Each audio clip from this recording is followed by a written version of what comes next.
داخل یک گلدان بوده.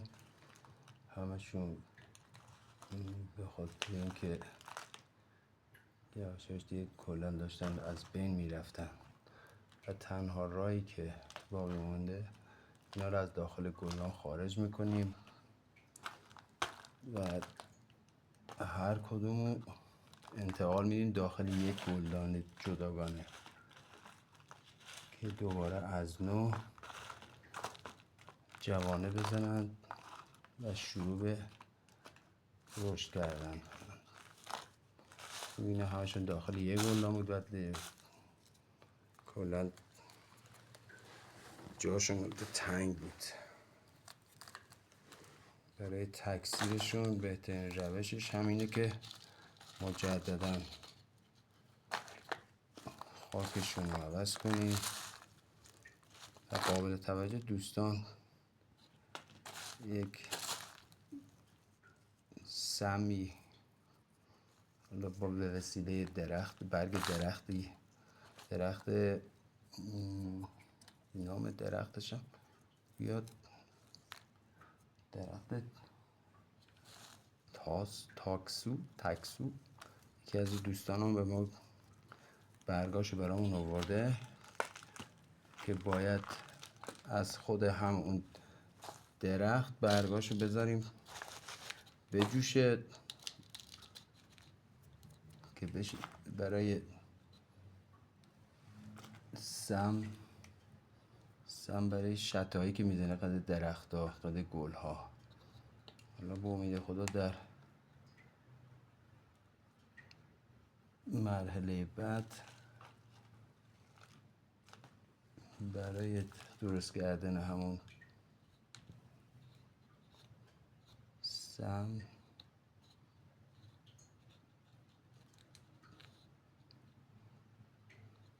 برگا رو میارم که همون مراحلی که به ما گفتم رو انجام بدیم که به شته بزنه قد گل‌ها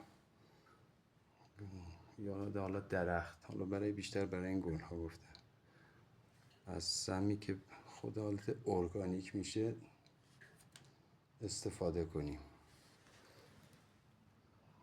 حالا این گل داخل گلدان بوده و جاش هم خیلی تنگ بوده. حالا در حدود شده در حدود 4 5 در حدود 8 تا 10 تا آره 10 تا شاخه شده. اینا رو ما جدا کردیم که اینا رو هر کدومشو جداگانه داخل یک گلدان قرار بدیم.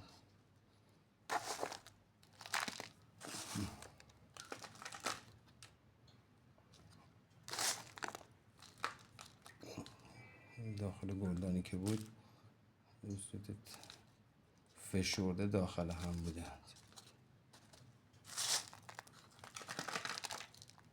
من از همین خاک طبیعی استفاده میکنم. تمام این گلایی که پرورش دادم همشون از خاک طبیعی.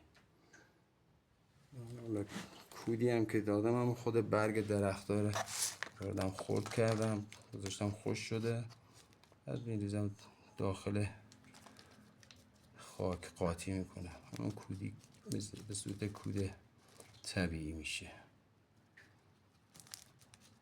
قابل توجه دوستان، برای اونان که دیگه خیلی از عزیزان میرسن که مهارتشون از بنده بهتره و بیشتره. تا اونجا که باز ما میدونیم در هر زمان گلی که میکارین سعی کنین این دور اطرافشو که با انگشتانتون محکم فشار بدید که یه زمان هوا به داخل زیر خاک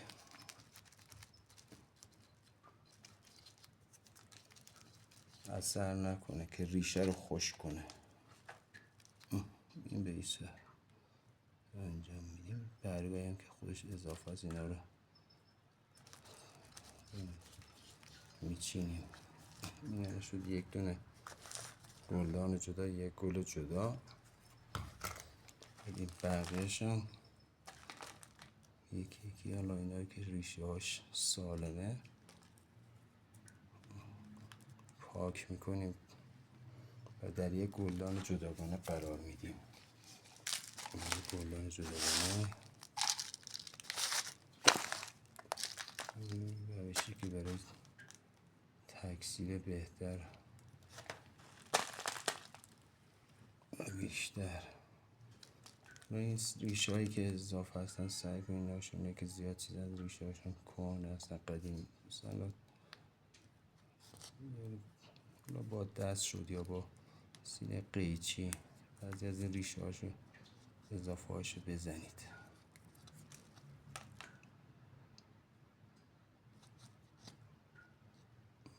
به این صورت قرار میدیم.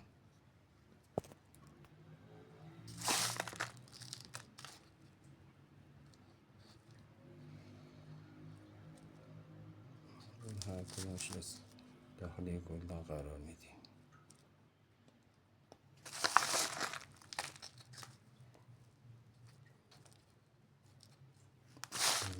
وقتی گل خاک رو میریزیم داخل گلدان دور اطراف گل رو سعی کنید با انگشت سبابتون فشار بدید از جلوگیری نفوذ هوا که ریشه‌ش رو خشک نکنه. تمام اینا که من کاشتم اکثریت با خاک طبیعی بوده. این حالا تجربه‌ای که ما داشتیم. سمی هم که درست کردیم سم همون با برگ درخت بوده.